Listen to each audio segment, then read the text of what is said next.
Hello friends, आपका स्वागत है हमारे यूट्यूब चैनल में जिसका नाम है एसके क्लासेस।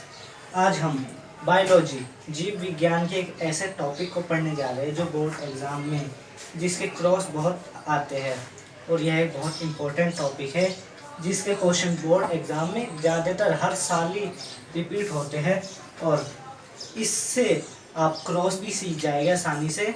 और यह एक रोग है और आप रोग के बारे में भी जान जाएंगे। यह अनुवांशिक रोग है जिसका नाम है वर्णांता, इसे इंग्लिश में कहते हैं कलर ब्लाइंडनेस। आइए देखते हैं।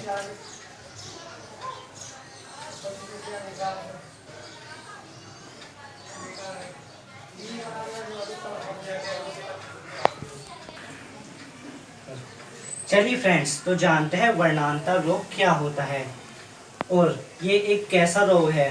तो वर्णांता रोग एक अनुवांशिक रोग है जो एक पीढ़ी से दूसरी पीढ़ी में ट्रांसफर होता है। जैसे किसी मनुष्य के है तो उसके होने वाली संतान के भी यह रोग हो सकता है, तो ये अनुवांशिक रोग में आता है। तो ये वर्णांता है कैसा रोग। इस रोग से ग्रसित व्यक्ति, मान लीजिए किसी व्यक्ति के रोग है वर्णांता, तो उस व्यक्ति के क्या लक्षण होंगे, मतलब उससे आप कैसे पहचान सकते हैं कि इसे वर्णांता कलर ब्लाइंडनेस रोग है। तो आइए जानते हैं। उससे पहले हमने डियर स्टूडेंट आपके लिए 2 लाइन लिखी है। जब खामोश आंखों से बात होती है, जब खामोश आंखों से बात होती है तभी पढ़ाई की शुरुआत होती है। हम आपको पढ़ाने की चाह में लगे रहते हैं, हम आपको पढ़ाने की चाह में लगे रहते हैं, ना जाने कब दिन और कब रात होती है। चलिए फ्रेंड्स, उम्मीद करते हैं आपको शायद अच्छी लगी होगी। चलिए आते हैं अपने टॉपिक पर जिसका नाम है वर्णांता। हम जानते हैं वर्णांता होता क्या है। वर्णांता एक ऐसा रोग है जिसमें व्यक्ति हरे और लाल रंग में भेद नहीं कर पाता। मान लीजिए किसी व्यक्ति का ये रोग है तो आप उसे कैसे पहचानेंगे, तो उसका बहुत आसान तरीका है। वह व्यक्ति हरे और लाल रंग में भेद नहीं कर पाता, मतलब वह हरे और लाल रंग को पहचान नहीं सकता कि कौन सा तो हरा रंग है और कौन सा लाल रंग है। तो यही इसके लक्षण हैं और यही रोग है कि वह व्यक्ति जो हरे और लाल रंग में भेद नहीं कर पाता, जो इन रंगों की पहचान नहीं कर पाता, वही व्यक्ति वर्णांता रोग से ग्रसित व्यक्ति होता है।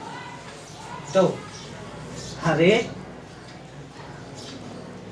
और लाल रंग में जो व्यक्ति भेद नहीं कर पाता वह व्यक्ति वर्णांता रोग से ग्रसित होता है। और यह वर्णांता रोग प्रोटीन दोष और डेल्टोनिश भी कहलाता है। यह रोग प्रोटीन दोष और डेल्टोनिश भी कहलाता है। यह प्रोटीन की कमी के कारण भी होता है।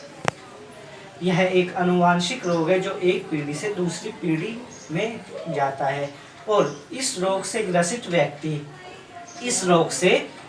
व्यक्ति सज्जाकार, डिजाइनर, इस रोग से ग्रसित व्यक्ति ड्राइवर आदि नहीं बन सकते, ना चित्रकार, क्योंकि वह हरे और लाल रंग में भेद नहीं कर पाते, इसलिए वह ड्राइवर, सज्जाकार, चित्रकार आदि ये नहीं बन सकते। क्योंकि मान लीजिए कोई व्यक्ति इस रोग से ग्रसित है और वह ड्राइविंग कर रहा है, सामने ट्रैफिक लाइट पर जल रही लाल लाइट है रोकने के लिए, उसने सोचा हरी जल रही है, वो भगा देगा, तो ऐसे में एक्सीडेंट के चांसेस बन सकते हैं। मान लीजिए हरी लाइट जल गई है और वो सोचे लाल लाइट, तो खड़ा रहेगा, उसमें भी ट्रैफिक जाम के और एक्सीडेंट के चांसेस बन सकते हैं। इस कारण यह लोग ड्राइवर, चित्रकार आदि नहीं बन सकते। और आइए जानते हैं, अगर किसी पुरुष के यह रोग है और मादा के नहीं है तो क्या उनके बच्चों के होंगे, और होंगे तो कितने % के होंगे, मेल के होंगे, फीमेल के होंगे। तो आइए देखते हैं।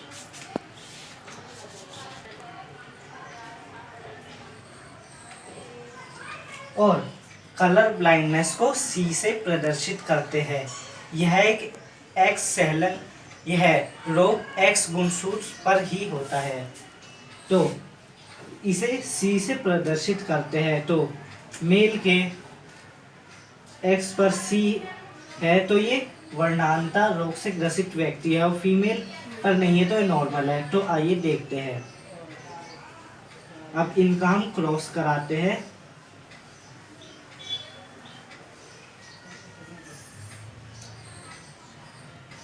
देखते हैं। फीमेल वाहक, ये इससे वाहक, और नॉर्मल।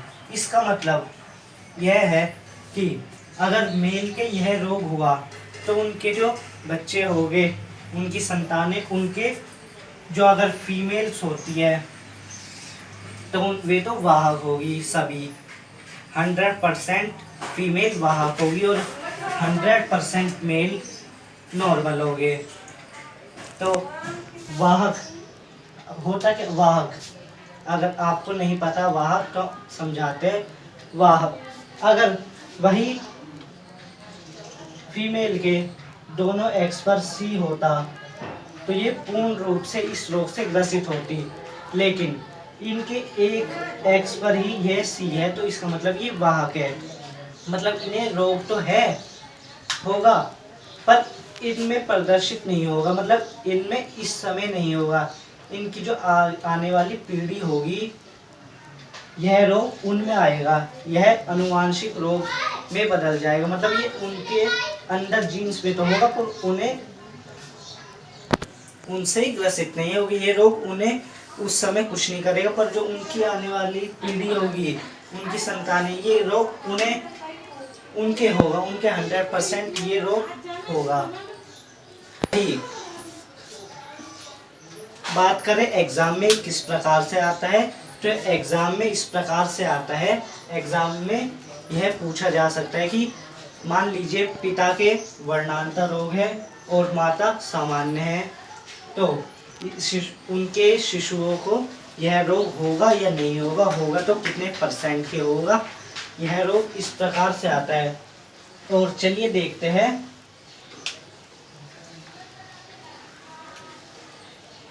अभी तो हमने देखा था ये मेल के है और फीमेल के नहीं है। अब देखते हैं मेल के भी ये रोग है और फीमेल के भी ये है रोग है, तो इसका आगे की पीढ़ी पर क्या फर्क पड़ेगा। एक्स एक्स, यह पूर्ण रूप से वर्णांत, फिर इसका एक्स, यह भी पूर्ण रूप से वर्णांत, यह वाई, यह भी। तो यह 100% इनके बच्चे पूर्ण रूप से वर्णांत हो गए, चाहे मेल हो या फीमेल हो, यह पूर्ण रूप से वर्णांत हो गए। एक्स, फीमेल में तो अगर एक पर है तो वो वाहक होगी, दोनों पर है तो इस रोग से ग्रसित, पर मेल में एक ही एक्स होता है तो उनके एक एक्स पे ही होने से ही वह पूर्ण रूप से इस रोग से ग्रसित होते हैं। और अगर देखते हैं फीमेल के यह रोग है और मेल के नहीं है, तो इसकी आगे की पीढ़ी पर क्या होगा, चलिए देखते हैं। और अगर फीमेल के यह रोग है और मेल सामान्य है तो इसका क्या परिणाम होगा। नॉर्मल, ये होगी वाहक, और ये तो होगे स्त्रियां, तो होगी पूर्ण रूप से वाहक, और जो मेल, तो ये फीमेल तो होगी वाहक। अब देखते हैं मेल, ये एक्स और इसका एक्स, इसका वाई।